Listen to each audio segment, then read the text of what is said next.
BSc chemistry, അതായത് BSc BEd chemistry, BSc BEd physics, chemistry, maths അതിൽ ഏതെങ്കിലും എടുത്തിട്ടുണ്ടെന്നുണ്ടെങ്കിൽ ഒരു ടീച്ചിങ് പ്രൊഫഷൻ അല്ലാതെ അതായിട്ട് ബന്ധപ്പെട്ട വേറെ ഏതെങ്കിലും പ്രൊഫഷനിലേക്ക് പോകാൻ പറ്റുമോ? അതായത് ഇപ്പം കെമിസ്ട്രി എടുക്കുകയാണെങ്കിൽ നമുക്ക് കെമിസ്ട്രി ആ ഒരു ഇതിലേക്ക്, അല്ലെങ്കിൽ മാത്സ്.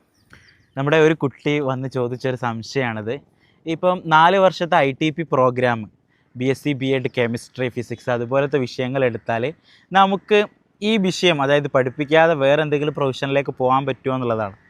അവിടെ കുട്ടികൾ മനസ്സിലാക്കാത്ത ഒരു വിഷയം എന്നുള്ളത്, ഈ BSc BEd കൊണ്ട് നമുക്ക് ലഭിക്കുന്നത് 2 ക്വാളിഫിക്കേഷനാണ്. വെറും BEd മാത്രമല്ല ലഭിക്കുന്നത്, നിങ്ങൾക്ക് ആ വിഷയത്തിൽ ഡിഗ്രിയും കൂടെ ലഭിക്കുന്നുണ്ട്. അപ്പോൾ സ്വാഭാവികമായിട്ടും ആ ഡിഗ്രി കൊണ്ട് നിങ്ങൾക്ക് ഏതൊക്കെ ജോബിന് ക്വാളിഫൈ ചെയ്യാൻ പറ്റും, ആ ജോബിനൊക്കെ നിങ്ങൾക്ക് പോകാം.